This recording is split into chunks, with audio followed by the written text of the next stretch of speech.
As luzes fluorescentes zumbiam sua melodia eterna enquanto eu completava minha terceira ronda da noite. 2h47 da madrugada, a hora bruxa do varejo, quando o silêncio comprimia os tímpanos e cada rangido do edifício acomodando-se parecia intencional. Eu trabalhava como vigilante noturno no Super Saver Mart, em Maple Brook, Ohio, há exatas 3 semanas, e já havia mapeado a personalidade noturna da loja. O compressor ligando no corredor 7, as portas automáticas suspirando a cada 12 minutos por causa de um sensor defeituoso, a forma como as sombras se aproximavam da farmácia como óleo.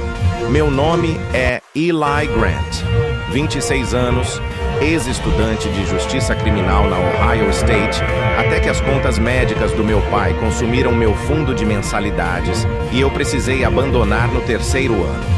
O curso deveria levar a algo nobre, trabalho de detetive, talvez FBI se eu sonhasse grande. Em vez disso, eu usava um uniforme de poliéster 2 números maior e percorria a mesma rota a cada hora, verificando portas que estavam sempre trancadas e observando câmeras que exibiam apenas corredores vazios. O anúncio de emprego prometia ambiente tranquilo e supervisão mínima, o que significava 8 horas sozinho em um prédio de 40 mil pés quadrados que cheirava permanentemente a papelão e limpador industrial de piso. O salário mal passava do mínimo, mas incluía plano de saúde que eu precisava desesperadamente e solitude suficiente para quitar minhas dívidas estudantis sem ninguém perguntar por que eu não havia decolado na vida. Na maioria das noites, a rotina era meditativa. Entrar às 22 horas, verificar o perímetro, monitorar as imagens das câmeras do escritório de segurança, um depósito convertido com 6 telas granuladas e uma mesa que balançava, fazer rondas a cada hora, sair às 6 horas quando Rita chegava. Simples, monótono, sustentável, exceto pelo depósito 7. O estoque traseiro se estendia atrás do salão de vendas como um sistema de cavernas industriais. Pisos de concreto, prateleiras metálicas empilhadas até 20 pés de altura, paletes de mercadorias embrulhados em plástico. A maioria dos depósitos tinha placas claras, ferragens sazonais, excedente de supermercado, gaiola de eletrônicos. Mas escondido no canto noroeste, após o cais de carga e o antigo elevador de carga, que não funcionava há anos, havia uma porta marcada apenas como depósito 7. Não deveria me incomodar. Toda grande loja de varejo tinha peculiaridades arquitetônicas estranhas. Espaços que não faziam muito sentido. Cômodos reutilizados tantas vezes que sua função original virava mistério arqueológico. Mas o depósito 7 parecia errado de uma maneira que eu não conseguia explicar na primeira semana. A porta era pintada no mesmo bege industrial que todo o resto, sem ferrugem nas dobradiças, sem dano visível. Ainda assim, ninguém jamais se aproximava dela. Os caras do carregamento descarregavam paletes a 20 pés de distância e nunca olhavam naquela direção. Os funcionários diurnos organizavam suas sessões dos 2 lados, mas deixavam uma zona de amortecimento cuidadosa. Até a equipe de limpeza noturna, 2 homens taciturnos chamados Jorge e Luiz limpavam até um perímetro invisível e depois viravam as costas. Quando perguntei à minha supervisora, Maggie Witt, sobre aquilo na orientação, ela parou no meio do passo, o rosto envelhecido ficando cuidadosamente neutro. Depósito 7 é arquivo administrativo trancado. Você não precisa se preocupar com isso. Devo verificar a porta nas rondas? Não. A palavra saiu rápido demais. Afiada demais. Depois, ela suavizou com um sorriso cansado. Papelada antiga. A matriz guarda a chave. Apenas registre no seu relatório como seguro e siga em frente. Aceitei aquela explicação porque por que não aceitaria? Eu estava há 3 semanas em um emprego sem futuro, em uma cidade sem futuro, tentando juntar dinheiro suficiente para descobrir o que viria depois. Mas quando me aproximei do estoque às 2h47 da madrugada na minha terceira ronda, algo parecia diferente. O ar tinha aquela pressão anterior à tempestade, pesado e expectante. A temperatura havia caído visivelmente. Eu via minha respiração embaçando nas luzes superiores. Estava no meio do estoque quando ouvi as vozes. Primeiro pensei que alguém havia deixado um rádio ligado. As palavras eram abafadas, indistintas, como conversa ouvida através de uma parede. Mas ao virar na direção do som, o feixe da lanterna cortando a penumbra, percebi que vinha do depósito 7. Múltiplas vozes sobrepostas, urgentes, mas não exatamente em pânico. Já se passaram 3 dias. Alguém vai vir verificar? Talvez se batermos mais forte. Eu congelei. Vozes jovens, confusas, desesperadas. Meu treinamento entrou em ação, ou o que passava por treinamento após uma semana de vídeos de orientação. Pessoas em situação de rua haviam invadido. Encontraram um cômodo destrancado. Adolescentes fazendo pegadinha. Algum fenômeno acústico. Me aproximei da porta, a mão instintivamente indo ao rádio no cinto. Segurança! Tem alguém aí dentro? As vozes pararam imediatamente. Silêncio absoluto e zumbindo. Esperei, o coração batendo alto nos ouvidos. Se tem alguém aí, precisam sair. A loja está fechada. Nada. A queda de temperatura se intensificou. Eu via gelo se formando nas prateleiras metálicas mais próximas da porta. Cristais delicados se espalhando como renda. Isso não podia estar certo. Mesmo se o ar-condicionado estivesse com defeito, não criaria gelo tão rápido. Alcancei a maçaneta quando passos ecoaram do fundo do estoque. Pesados, deliberados. Girei a lanterna para cima e vi Meg Ruitt caminhando em minha direção entre as prateleiras às 2h50 da manhã, com roupa completa de trabalho. Afaste-se da porta, Eli. Sua voz tinha um tom que eu nunca ouvira antes. Não exatamente medo, mas algo mais antigo e resignado. Autoridade misturada com exaustão. Ouvi vozes, eu disse, sem me mexer. Várias pessoas. Pareciam angustiadas. Eu sei. Ela parou a 10 pés de distância, parecendo exausta. Afaste-se da porta agora. Algo no tom dela me fez obedecer. Me afastei. Meg, se tem alguém aí dentro, ninguém está aí dentro. Ela disse sem convicção. Ninguém vivo. De qualquer forma, as palavras pairaram no ar frio entre nós. Que diabos isso significa? Os ombros de Meg descaíram. Ela olhou para a porta, depois desviou o olhar, como se até olhar custasse algo. Quanto você precisa desse emprego, Ellie? A pergunta me pegou desprevenido. O quê? Li sua ficha. Sei por que você está aqui. Pai em cuidados paliativos, dívidas médicas, empréstimos estudantis. Você precisa do plano de saúde, do salário fixo. Seus olhos encontraram os meus com tristeza genuína. Então estou perguntando, quanto você precisa desse emprego? Você está me demitindo por fazer perguntas? Estou tentando decidir se te dou uma escolha ou se simplesmente deixo você pedir demissão antes que complique. Ela tirou algo do bolso, um cartão laminado, ligeiramente gasto nas bordas. O último cara, Tommy Bradley, durou 6 semanas. Ouviu as mesmas coisas que você acabou de ouvir, encontrou bilhetes, começou a fazer perguntas que ninguém queria responder. O que aconteceu com ele? Ele desapareceu. Ela disse de forma objetiva. Semana antes do Halloween, 2 anos atrás, veio trabalhar uma noite. Nunca bateu o ponto de saída. Polícia revistou tudo. Nada. Nenhuma prova. Nenhum corpo. Nenhum encerramento. A mãe dele ainda liga para a loja a cada poucos meses. A temperatura pareceu cair mais 10 graus. Você está dizendo que a porta fez algo com ele? Estou dizendo que ele não seguiu as regras. Meg estendeu o cartão laminado. Essas não são sugestões, Eli. São instruções de sobrevivência. 21 anos trabalhando aqui e eu mantive a cabeça baixa e segui cada regra. É assim que você chega em casa no final do turno. Peguei o cartão. 6 regras escritas em fonte corporativa nítida. Protocolos de segurança noturna rigorosamente aplicados entre 2 e 4 horas da manhã. Não entre no estoque traseiro a menos que absolutamente necessário. Se precisar, não olhe diretamente para o depósito 7. Se ouvir vozes atrás do depósito 7, não responda, bata ou reconheça. Destrua imediatamente qualquer bilhete escrito em papel timbrado antigo da empresa. Não leia em voz alta. Figuras nas câmeras do estoque perto do depósito 7 não estão lá. Não rebobine nem tire print. Registre como falha de equipamento. Queda súbita de temperatura significa que eles estão tentando te alcançar. Saia da área imediatamente por 15 minutos. Nunca tente abrir o depósito 7. Se abrir, você tomará o lugar deles. Li 2 vezes. Depois ergui o olhar. Isso é loucura. Tommy também achou ridículo. Estudante de justiça criminal como você, garoto esperto, achava que tinha explicação racional. Ela apontou para a porta. 3 noites antes de desaparecer, ele me disse que havia descoberto que ia ajudá-los. Supliquei que deixasse quieto. Quem são eles? Meg virou o rosto. Pessoas que não bateram o ponto de saída quando deveriam há muito tempo. Ela começou a andar, depois parou. Você parece uma boa pessoa. Seu pai está doente. Você precisa do seguro. Entendo.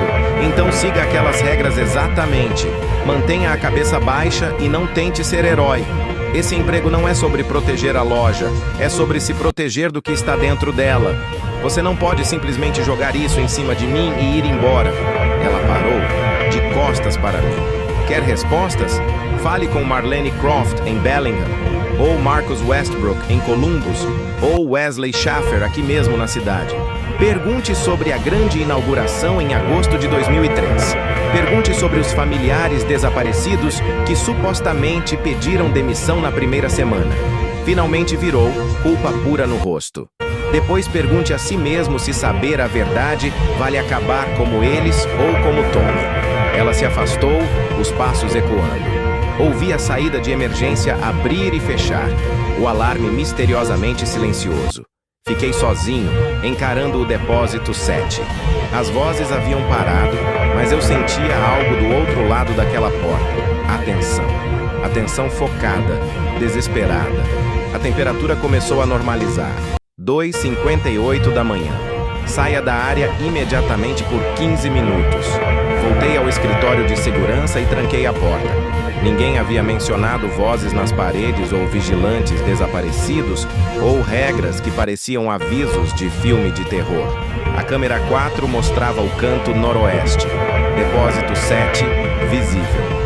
Enquanto eu observava, uma figura passou na frente da porta, rápida, translúcida. Rapaz jovem com colete azul antigo de funcionário. Ele olhava diretamente para a câmera, para mim. Sua boca se movia, formando palavras que eu não ouvia. Figuras nas câmeras do estoque não estão lá. Registrei como falha de equipamento. Minhas mãos tremiam. Às 3h15 da manhã, ouvi passos do lado de fora do escritório. Lentos, medidos. A maçaneta não girou. Após 30 segundos, recuaram. Às 3h33 da manhã, encontrei o bilhete no meu armário. Papel timbrado antigo da empresa com o logotipo desbotado. Deveria ter destruído imediatamente. Em vez disso, desdobrei. Por favor, meu nome é Chloe Westbrook. Estamos aqui embaixo há 21 anos. Batemos. Gritamos. Ninguém veio. O elevador desabou. Eles nos selaram em vez de arriscar a investigação. 5 de nós. Só queremos que alguém saiba. Só queremos ir para casa. Por favor, não nos esqueça. Depósito 7 não é depósito. É nossa tumba. Chloe. Eu deveria ter queimado. Em vez disso, dobrei e coloquei no bolso. Às 4h03 da manhã, a janela de perigo fechou. O peso opressivo se ergueu. Evitei o estoque, registrando tudo como rotina. Quando Rita chegou, saí sem falar, mas não consegui dormir. Não conseguia parar de pensar em Chloe Westbrook, em 5 pessoas presas. Em Tommy Breresley, desaparecendo após tentar ajudar. Meg mandou mensagem. Siga as regras. Não vale a pena. No meu bolso, o bilhete de Chloe parecia queimar. 21 anos. 5 pessoas seladas, esquecidas. Pensei nos meus professores, no juramento de proteger e servir, buscar a verdade, dar voz ao sem voz. Pensei no meu pai moribundo, enquanto precisava desse emprego. Mas continuava vendo aquela figura na câmera, as vozes desesperadas. Alguém vai vir verificar. Só que não tinham sido 3 dias. Tinham sido 21 anos. Tirei o laptop. Maple Brook, Ohio, pessoas desaparecidas 2003. E tudo mudou. Passei o resto daquela manhã de domingo encarando resultados de busca que transformavam o bilhete de Chloe de horror sobrenatural em tragédia documentada. Os arquivos do Maplebrook Gazette, digitalizados e acessíveis gratuitamente, contavam uma história que o mundo dos vivos tentara esquecer. 12 de agosto de 2003. Grande inauguração do Super Saver Mart traz empregos a Maplebrook. O artigo mostrava a fotografia da cerimônia de corte de fita. Políticos locais sorrindo ao lado de um homem identificado como gerente Gerald T. Ao fundo, funcionários jovens em coletes azuis impecáveis posando com entusiasmo. Ampliei seus rostos, memorizando. Leo Croft estava na fila de trás, alto e sorridente. Chloe Westbrook na frente e no centro, expressão confiante e radiante. 19 de agosto de 2003. Loja relata múltiplas demissões após primeira semana. Breve, sanitizado corporativamente.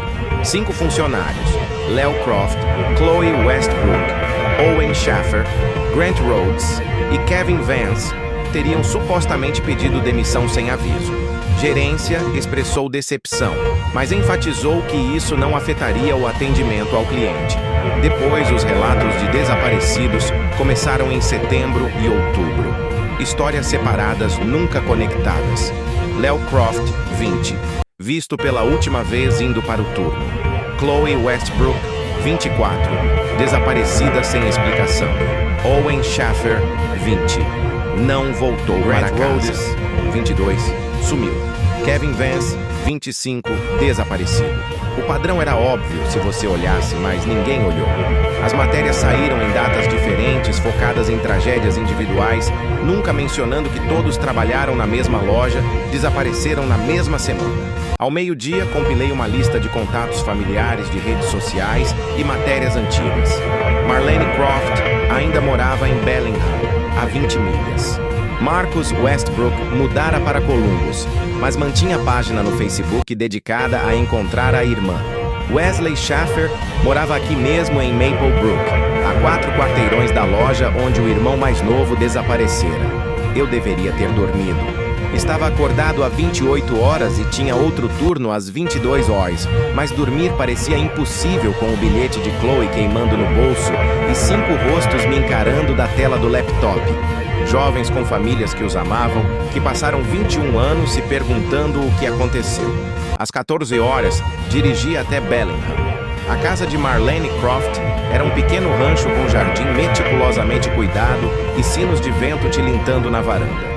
Fiquei no carro 10 minutos ensaiando o que dizer. Oi, sou vigilante na loja onde seu filho desapareceu e acho que o fantasma dele me deixou um bilhete. Nenhuma versão parecia sã, mas eu chegara até ali. Bati. A mulher que abriu parecia mais velha que seus anos.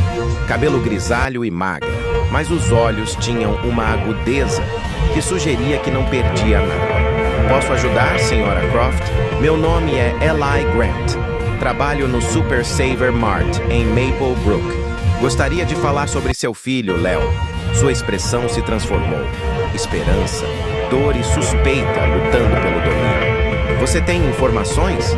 Acho que sim. Posso entrar? Ela me levou a uma sala de estar que funcionava como santuário. Fotografias de Leo cobriam todas as superfícies. Fotos de bebê, retratos escolares, formatura do ensino médio, um colete azul do Super Saver Mart, pendurado em moldura na parede junto ao crachá de funcionário. Data de início agosto 2003. A polícia parou de procurar após 6 meses, disse Marlene, sentada em uma poltrona gasta. Decidiram que ele fugira. Jovem, emprego novo, talvez se sobrecarregara e saíra da cidade. Mas Leo não faria isso. Me ligava toda noite após o trabalho, toda noite. O que aconteceu naquela semana antes de desaparecer? Ela pegou um álbum de fotos, abrindo em páginas cheias de recortes de jornal. Ele estava tão animado com o emprego, bom salário, benefícios, oportunidades de crescimento. Os primeiros dias foram normais. Depois, no 5º dia, me ligou e disse que houvera um acidente, algo sobre o antigo elevador de carga com defeito. Disse que o gerente estava furioso por terem fechado toda a área dos fundos. Meu pulso acelerou. O elevador de carga. Não era usado há anos, aparentemente algum tipo de acesso subterrâneo. Léo disse que 5 deles ficaram presos lá embaixo por algumas horas, até a manutenção abrir as portas. Ela parou, as mãos tremendo ligeiramente. Após aquela ligação, nunca mais ouvi dele. Foi 17 de agosto de 2003. Senhora Croft, quem eram os outros 4? Chloe Westbrook, Owen Schaffer, Grant Rhodes e Kevin Vance. Todos começaram juntos. Todos desapareceram na mesma semana, mas a polícia nunca conectou. A loja disse que pediram demissão. Tentei dizer que não fazia sentido, mas ninguém escutou. Tirei o celular, mostrando o bilhete de Chloe. Encontrei isso no meu armário na loja ontem à noite. Marlene leu, o rosto perdendo a cor, as mãos tremendo ao devolver o celular. Você acha que eles ainda estão lá depois de todo esse tempo? Acho que nunca saíram.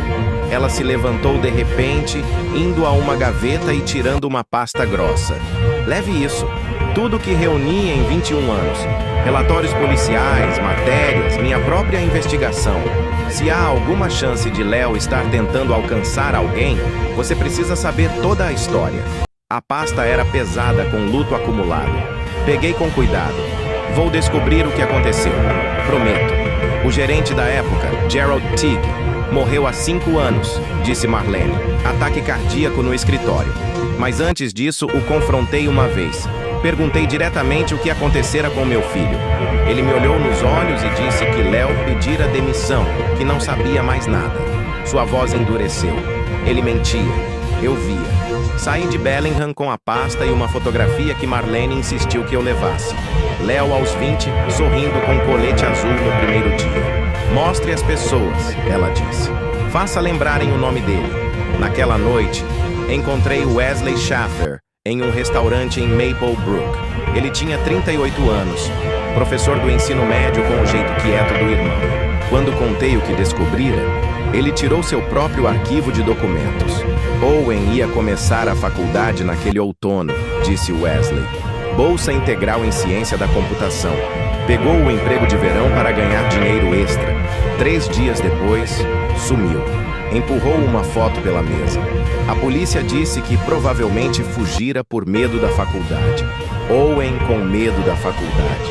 Ele estava animado há anos. O elevador de carga, eu disse. Ele mencionou? Sim. Me ligou no dia do acidente. Disse que fora aterrorizante. Ficaram presos no escuro por quase 3 horas. Kevin Vance entrou em pânico e se machucou tentando forçar as portas. A gerência fez todos assinarem uma espécie de termo de responsabilidade depois, dizendo que não processaria. Owen achou estranho, mas assinou mesmo assim. Naquela noite, desapareceu. Às 21 horas, cheguei ao trabalho carregando o peso do luto de 5 famílias. A loja parecia diferente agora, não apenas um prédio, mas uma tumba marcada com colete azul e luzes fluorescentes. Bati o ponto, acenei para a Rita ao sair e fui direto ao estoque. 2h15 da manhã, meio da janela de perigo. Fiquei diante do depósito 7 com um bloco e caneta, o coração martelando. Regra número 2 dizia: não responda ou reconheça as vozes. Mas eu não estava respondendo a vozes. Estava iniciando contato. Escrevi: Léo, Chloe, Owen, Grant, Kevin, sei seus nomes. Falei com suas famílias. Sei sobre o elevador. Quero ajudar. Por favor, digam o que aconteceu. Deslizei o bilhete sob a porta. Por 30 segundos, nada. Depois a temperatura despencou. Gelo cristalizou na maçaneta. Do outro lado da porta veio som frenético de escrita. Papel deslizando no concreto. Um bilhete apareceu sob a porta, escrito na mesma tinta azul desbotada da primeira mensagem de Chloe. Obrigada por lembrar nossos nomes. O elevador desabou em 17 de agosto. Kevin se machucou gravemente. Ficamos presos no subsolo. Gritamos por ajuda. A gerência desceu e nos viu. Depois selaram o acesso. Gerald Teague disse que era mais barato que explicar o acidente. Nos deixaram lá. Morremos devagar. Kevin foi o primeiro pelas lesões. O resto durou dias. Agora estamos presos. Mas há outros aqui também. As sombras das pessoas que tomaram aquela decisão. Não querem que a verdade saia. Vão te machucar se continuar investigando. Por favor, tenha cuidado. Chloe. Eu escrevi a resposta quando as luzes apagaram. Escuridão total, do tipo que pressiona os olhos. E naquela escuridão, ouvi passos, não o arrastar suave das 5 vítimas. Pesados, deliberados, sapatos corporativos no concreto, vários conjuntos convergindo. Uma voz falou diretamente atrás de mim. Masculina, autoritária, fria como geada de janeiro. Isso é violação de protocolos operacionais. Girei, lanterna erguida. 5 figuras na escuridão, mal visíveis mesmo no feixe. Homens em roupas executivas desatualizadas, formas instáveis, rostos borrados exceto os olhos, queimando com malícia territorial. O assunto foi resolvido em 2003. Outra voz disse: aqueles funcionários violaram normas de segurança. A gerência tomou a decisão apropriada de custo-benefício. Sua interferência não é bem-vinda. Recuei para a porta, mas eles se moveram mais rápido. Uma mão, impossivelmente fria, mais conceito que carne, agarrou meu ombro esquerdo. Dor explodiu pelo corpo, gelo queimando até o osso. Gritei: afaste-se do depósito 7, afaste-se das famílias. Aceite a narrativa oficial ou junte-se aos outros. Me soltaram e sumiram quando as luzes piscaram de volta. Desabei contra as prateleiras, ofegante. Meu ombro latejava com fogo frio. Quando puxei a camisa, 5 hematomas distintos marcavam a pele. Impressões digitais, cada uma cercada por cristais de gelo. No chão onde as sombras estiveram, encontrei outro bilhete. Papel diferente, caligrafia diferente. Papel timbrado corporativo de 2003. Você foi advertido uma vez. Funcionário Thomas Brereslin ignorou advertências semelhantes. Sua demissão foi permanente. Seus serviços podem ser descontinuados da mesma forma. Depósito 7 permanece selado por diretiva gerencial. Assunto encerrado. Rance. Operações R. Vance. Marlene mencionara Gerald Teague. Mas quem era R? Vance. E por que aquele nome parecia importante? Cambaleei de volta ao escritório de segurança, tranquei a porta e fiquei tremendo pelo resto do turno. Os hematomas no ombro doíam com frio anormal. Eu cruzara uma linha. As vítimas pediam ajuda, mas as sombras, resíduo espiritual do próprio encobrimento, lutavam ativamente para manter o segredo. Às 6 horas, bati o ponto de saída e sentei no carro, vendo o nascer do sol pintar o Super Saver Mart em tons dourados. 2 forças estavam em guerra dentro daquele prédio. 5 almas desesperadas por justiça e o eco malevolente da gerência que as sacrificara por margens de lucro. Tirei o celular e fiz 3 ligações. Primeiro para Marcus Westbrook, que atendeu no segundo toque, depois para Wesley Schaffer. Terceiro para uma jornalista chamada Jenna Hargrove, no Columbus Dispatch, que escrevera série sobre negligência corporativa. Eu escolhera meu lado, não as regras, não autopreservação. Justiça para 5 pessoas apagadas da história. O que viesse depois, eu estava pronto. As ligações que fiz naquela manhã de domingo colocaram tudo em movimento. Marcus Westbrook veio de Columbus em 3 horas, chegando ao meu apartamento com determinação gravada em cada traço do rosto. Wesley Schaffer nos encontrou lá, trazendo plantas que obtivera via Lei de Acesso à Informação. Plantas originais de construção do prédio Super Saver Mart de 2002. Ali, disse Wesley, espalhando os documentos amarelados na mesa da cozinha, o dedo traçando linhas abaixo da estrutura principal. Túneis de utilidade, acesso de drenagem pluvial da fábrica original que ficava aqui antes. Deveriam ter selado durante a construção, mas olha, apontou uma anotação. Poço de manutenção de drenagem, quadrante noroeste. Exatamente onde ficaria o depósito 7. Marcos se inclinou, olhos vermelhos de falta de sono ou lágrimas, ou ambos. Ele tinha 31, engenheiro de software que passara metade da vida procurando a irmã. Vamos esta noite. Documentamos tudo. Trazemos Caloi e os outros para casa. Precisamos de acesso, eu disse. E preciso falar com Maggie. Encontrei-a na loja aquela tarde inventariando estoque na seção de farmácia com eficiência mecânica de quem tentava não pensar. Quando me viu aproximar, o rosto ficou cuidadosamente neutro. Você parece péssimo, disse baixinho. Os hematomas no seu ombro. Não seguiu as regras. Preciso da sua ajuda, Maggie. Não. Ela virou. Mas segurei seu braço gentilmente. 21 anos guardando esse segredo. 21 anos vivendo com o que aconteceu. Encontrei Marlene Croft ontem. Vi o santuário dela para o filho. Encontrei Wesley Schaffer, irmão de Owen. Eles precisam de encerramento. As 5 pessoas presas lá embaixo precisam que sua história seja contada. Parei, vendo sua compostura rachar. E você precisa parar de carregar isso sozinha. Suas mãos tremiam no clipboard. Se eu ajudar, se isso vier à tona, perco tudo. Meu emprego, minha aposentadoria, talvez enfrente acusações criminais por encobrimento. Ou você pode finalmente fazer o certo.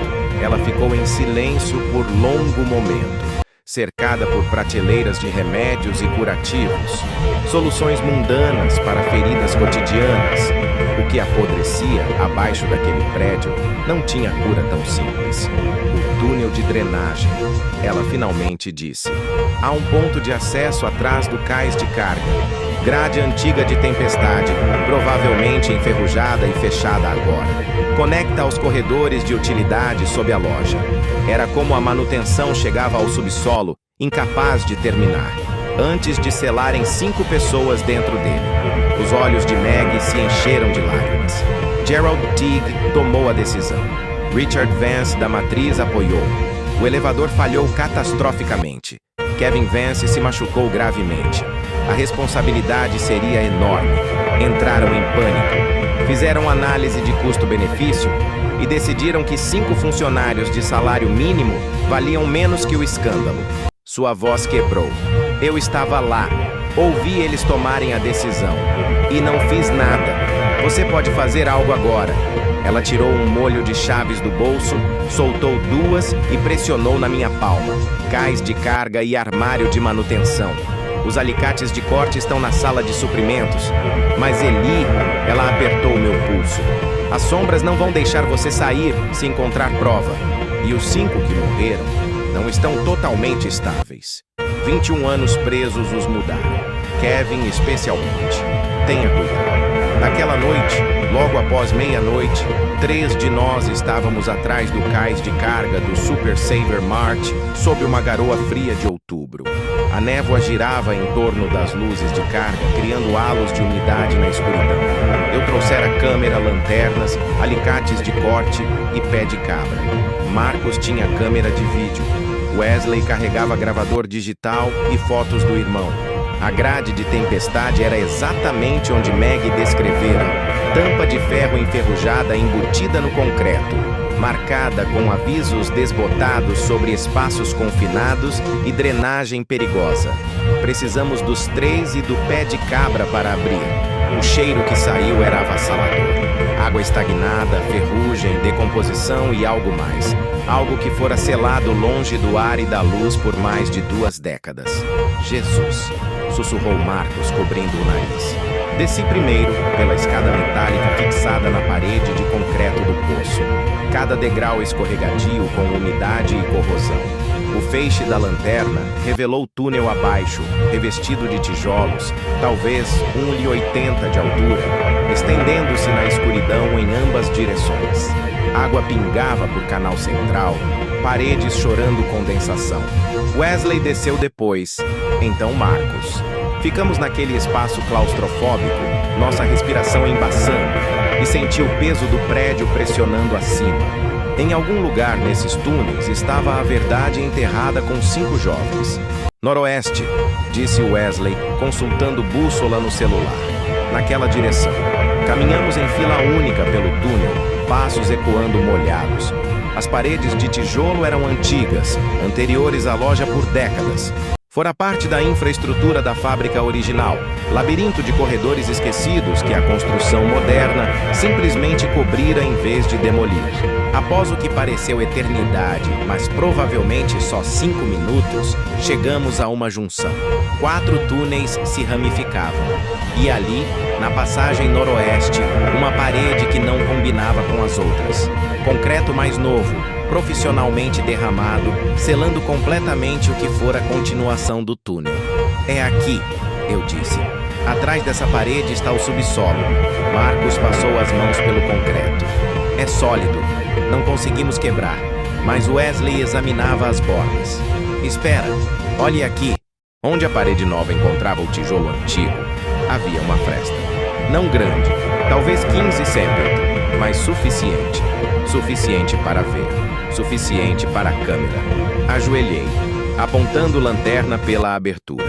O feixe perfurou escuridão absoluta além, iluminando poeira suspensa como se esperasse 21 anos para ser perturbada. Via um espaço cômodo, talvez 4,5 mil quadrados. E então, vi os ossos. Estavam juntos no canto oposto. 5 figuras esqueléticas arranjadas em tablô de desespero e consolo. Braços envolvendo uns aos outros. Cabeças inclinadas juntas. Enfrentaram a morte como grupo, tirando o consolo da humanidade compartilhada enquanto o ar acabava e a esperança morria. Meu Deus! Wesley respirou ao meu lado, olhando pela fresta. Owen. Aquela jaqueta é do Owen. Dei de presente no 18º aniversário dele. Marcos chorava silenciosamente, gravando tudo com mãos trêmulas. Mas foram as paredes que me destruíram. Toda a superfície coberta de escrita, arranhada no concreto com chaves, canetas, qualquer coisa que pudessem usar. Crônica dos dias finais. Dia 1, 17 de agosto de 2003. Selaram o poço. Ouvimos eles trabalhando acima. Sabem que estamos aqui. Por que não ajudam? Léo. Dia 2. Braço do Kevin está quebrado. Ele está com tanta dor, racionando água do vazamento do cano. Chloe diz que alguém virá. Tem que vir. Grant. Dia 3. Gritamos até as gargantas sangrarem. Ninguém vem. Isso é real. Nos deixaram aqui para morrer. Chloe. Dia 4. Kevin morreu esta manhã. O deitamos com o maior cuidado possível. O ar está ficando ruim. Owen não para de chorar. Léo. Dia 5. Talvez tenha perdido a conta. Mãe, desculpe não ligar hoje à noite. Te amo. Digam a todos que os amo. Tentamos tanto sair. Grant encontrou o ponto fraco, mas estamos fracos demais para romper. Tenho medo. Léo. As mensagens finais estavam espalhadas pelas paredes. Pensamentos incompletos. Despedidas desesperadas. Nomes escritos repetidamente, como se repetição impedisse o esquecimento. Marcos. Desculpe. Seja feliz. Viva por nós dois. Chloe. Wesley, você foi o melhor irmão mais velho que alguém poderia ter. Não tenho mais medo. Digam à mamãe e ao papai que os amo. Owen. Eu fotografava tudo. Lágrimas escorrendo pelo rosto quando a temperatura despencou. Minha respiração virou nuvens brancas. A lanterna piscou. Eles sabem que estamos aqui de trás de nós, fria, corporativa, totalmente desprovida de humanidade. Esta área é restrita. Vocês estão invadindo propriedade da empresa. Viramos e os vimos bloqueando o túnel. 5 figuras sombrias, mais sólidas que eu já vi. Richard Vance no centro, forma vestindo terno caro de 2003, rosto borrão de malevolência e privilégio. O assunto foi resolvido apropriadamente. Vance disse que aqueles funcionários criaram situação de responsabilidade. Gerência avaliou o risco e tomou decisão economicamente sólida. A perda foi lamentável, mas necessária. Vocês deixarão esta evidência intocada. Eles eram pessoas. Wesley gritou. Meu irmão era uma pessoa, não item de orçamento. Incorreto. Eram recursos humanos, ativos descartáveis. O negócio sobreviveu. Isso é o que importa. As sombras avançaram e senti aquele frio terrível começando a nos agarrar. Marcos recuou cambaleando. Wesley manteve posição tremendo de raiva e luto. Então, veio a luz. Começou como piscar na fresta da parede. Suave luminescência azul como relâmpago de verão preso em âmbar. Depois 5 formas emergiram pelo concreto como se fosse água. Os espíritos de Léo, Chloe, Owen, Grant e Kevin, não mais presos atrás do selo, manifestando-se no espaço entre vivos e mortos. Eram belos e terríveis, formas oscilando entre quem foram e no que se tornaram. Léo alto, protetor, olhos de Chloe queimando determinação. Owen piscava incerto, mas firme. Grant posicionado defensivamente. E Kevin, pobre e quebrado Kevin, era eco fraturado, forma gaguejando como gravação danificada. mais presente. Não, disse o espírito de Chloe, voz em camadas com 21 anos de raiva e tristeza. Não mais. Vocês não nos mantêm calados. As sombras e espíritos colidiram de forma que desafiava a física. Luz e escuridão se contorcendo juntas. Gritos que existiam abaixo da audição, mas vibravam nos meus ossos. O túnel se encheu de frio impossível e calor abrasador simultâneos. Corram! A voz de Chloe cortou o caos. Levem a evidência. Contem a todos. Não deixem que nos enterrem de novo. Wesley hesitou, encarando a forma piscante do irmão. O espírito de Owen virou para ele, e por um momento houve reconhecimento. Mão erguida em despedida. Perdão e amor transcendendo morte. Desculpa, Wesley soluçou. Desculpe não ter te encontrado antes. A forma de Owen pareceu sorrir. Depois, virou para enfrentar as sombras, segurando a linha com os outros. Corremos pelos túneis, chapinhando em água estagnada, sons de guerra espiritual ecoando atrás. Subimos a escada para a noite enevoada, ofegantes e chorando e agarrando câmeras como salva-vidas. Atrás de nós, a grade de tempestade tremia com forças além da compreensão. Luz e sombra batalhando por domínio sobre segredo que apodrecera por 21 anos. Desabamos no asfalto molhado. O Super Saver Mart pairando acima como monumento à indiferença corporativa. Na câmera de Marcos, nas minhas fotos, tínhamos a prova. Restos esqueléticos, testemunho escrito de 5 pessoas deixadas para morrer. Evidência que finalmente traria justiça. O que quer que acontecesse nos túneis abaixo, os 5 espíritos nos compraram o tempo necessário. Nos protegeram uma última vez. Agora era nossa vez de protegê-los, contar sua história, levá-los para casa. A chuva caiu mais forte, lavando lágrimas, suor e cheiro de morte. Acima, pelas janelas do cais de carga, eu via as luzes fluorescentes da loja, alheias e eternas. Mas não por muito tempo. Ligamos para Jenna Hargrove do estacionamento às 1h47 da manhã. Ainda tremendo, ainda cheirando a água estagnada e morte de 21 anos. Ela atendeu no terceiro toque, instinto jornalístico reconhecendo que ligações no meio da noite significavam algo que explodira. Estou vendo fotos de 5 corpos, eu disse. Restos esqueléticos, escrita nas paredes. Crônica de pessoas deixadas para morrer em subsolo selado do Super Saver Mart em Maple Brook. Nomes, datas, tudo. E tenho 3 testemunhas, incluindo 2 familiares das vítimas. Longa pausa. Depois não se mexam. Não falem com mais ninguém. Estou chamando meu editor e vamos até vocês. Ele, se for o que você diz, isso vai explodir. Ela estava certa. Ao amanhecer, Jenna chegara com fotógrafo e editor sênior.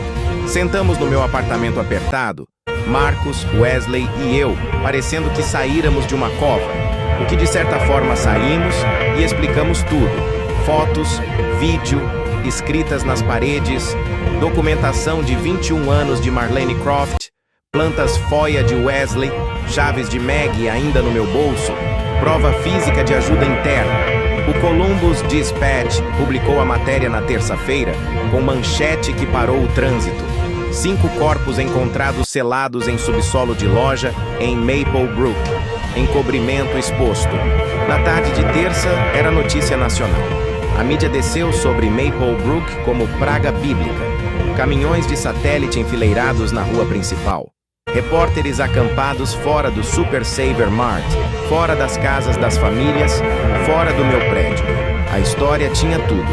Malfeitoria corporativa, esqueletos literais no armário, famílias enlutadas, elementos sobrenaturais que alguns veículos exploraram e outros evitaram cuidadosamente.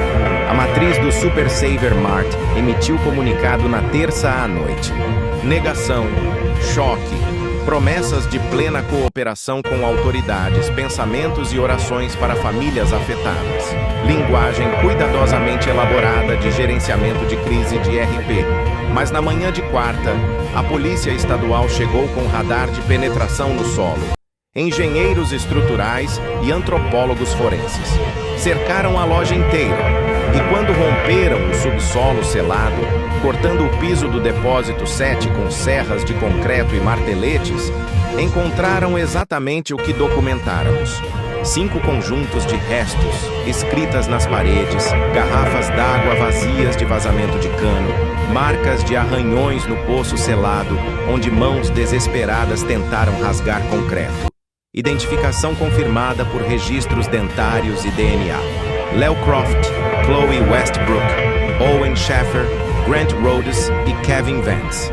As negações corporativas desmoronaram como o concreto que usaram para enterrar 5 pessoas.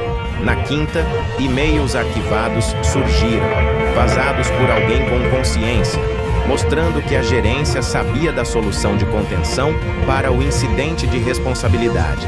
A análise de custo-benefício que Gerald Teague fizera, calculando que 5 acordos por morte injusta excederiam o custo de selar o subsolo e inventar história de demissões em massa. Aprovação de Richard Vance da matriz. Prosseguir com fechamento operacional, minimizar exposição.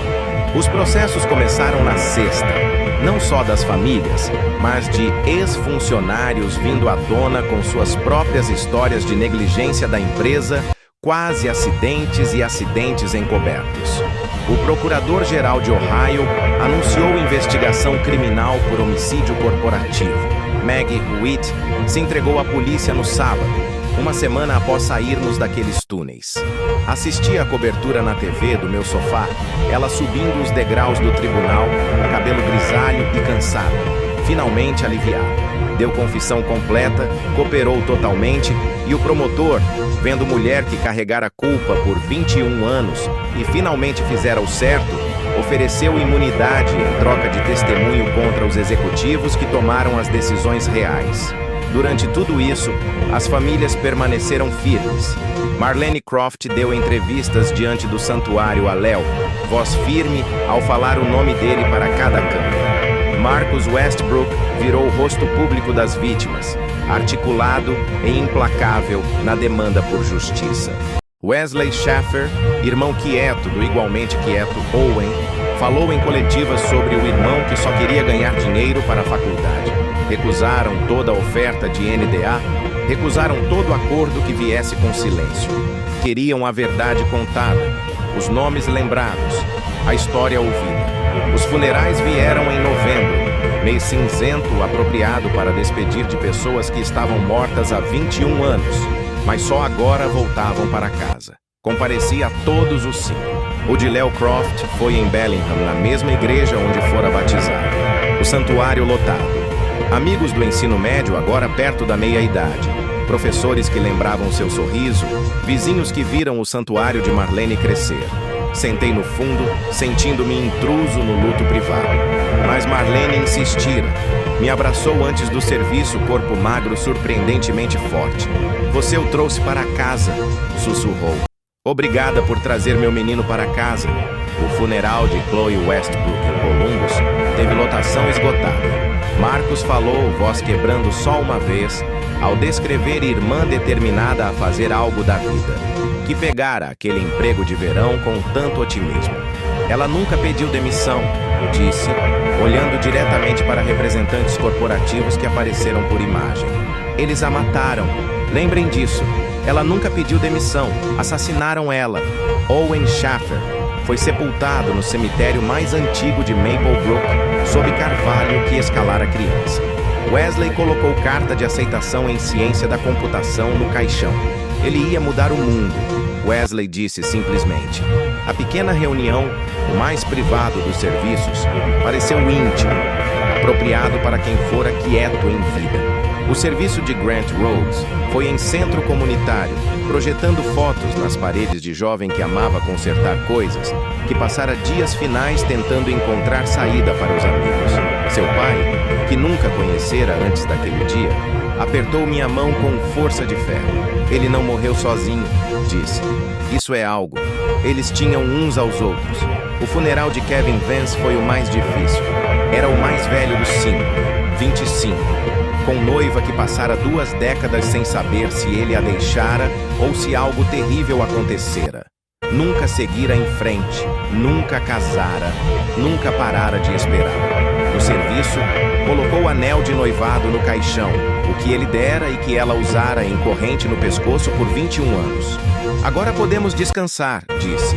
Em cada serviço vi os outros. Marlene no de Chloe, Marcos no de Owen, Wesley no de Léo. As famílias se encontraram no luto compartilhado. Formaram laços forjados em tragédia e verdade. Sentaram juntos, deram as mãos, choraram e riram de memórias dos 5 que morreram juntos. O Super Saver Mart fechou permanentemente em dezembro. A empresa declarou falência, afogada em processos e investigações criminais. O prédio ficou vazio por meses, fita amarela de cautela balançando no vento invernal. Mas algo mudara. Eu sentira na noite que escapamos dos túneis. Mudança no ar, leveza onde houvera opressão. Os fenômenos pararam, sem mais vozes, sem mais pontos frios, sem mais figuras em câmeras que não estavam lá. Os espíritos foram libertos por serem encontrados, nomeados, lembrados.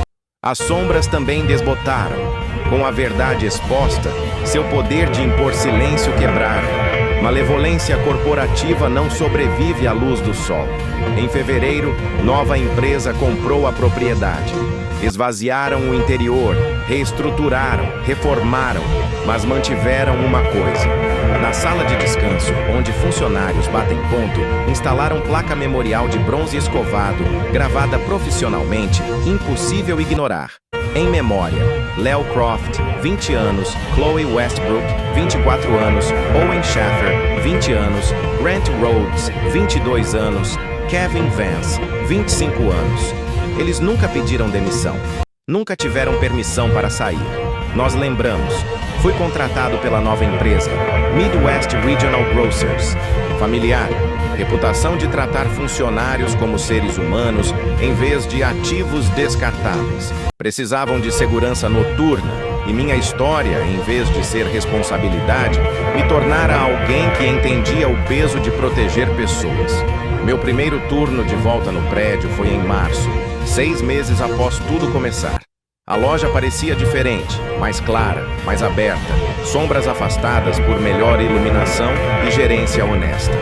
O depósito 7 fora permanentemente selado, porta removida. Espaço convertido em canto memorial com fotos dos 5 e suas histórias em placas. Mas toda noite no início do turno, caminho até a sala de descanso. Fico diante daquela placa de bronze. Leio os nomes em voz alta. Léo, Chloe, Owen, Grant, Kevin. Lembro das vozes deles no escuro, dos bilhetes desesperados, das mensagens finais arranhadas em paredes de concreto. Lembro 5 espíritos segurando a escuridão para que a verdade escapasse. O prédio agora está quieto, sem vozes, sem pontos frios, sem horror à espreita nas horas noturnas. Apenas um supermercado comum e seguro, onde funcionários entram e saem e vão para casa com suas famílias. Às vezes tarde da noite, quando faço rondas passando pelo canto memorial, juro que sinto algo. Não ameaçador, não preso, mas presente. Gratidão, talvez. Paz. O tipo de paz que vem de ser visto, ouvido, lembrado. Meu pai morreu em janeiro. As contas médicas finalmente pagas pelo dinheiro do acordo que recebi por sofrimento emocional da falência do Super Saver Mart. Gosto de pensar que ele se orgulhou de mim no final, que sabia que o filho se tornara o que esperava. Alguém que lutou por justiça, que deu voz aos sem voz, que não desviou o olhar de verdades difíceis. Ainda pago empréstimos estudantis. Ainda trabalho turnos noturnos em prédio que uma vez tentou enterrar seus pecados em concreto e silêncio. Ainda moro em apartamento pequeno em cidade pequena em Ohio, mas durmo melhor agora. Toda noite às 22 bato ponto de entrada, faço minhas rondas, verifico câmeras de segurança, portas e corredores quietos. Às 6 bato ponto de saída. É simples, é monótono, é tudo que um emprego deveria ser. E toda noite, antes de começar as rondas, visito aquela placa, leio aqueles nomes. Lembro 5 jovens que mereciam muito mais do que receberam, que sofreram na escuridão, mas finalmente foram trazidos à luz. Eles finalmente bateram o ponto de saída. Após 21 anos, finalmente puderam ir para casa. Foi o mínimo que eu podia fazer para garantir que ninguém jamais esquecesse.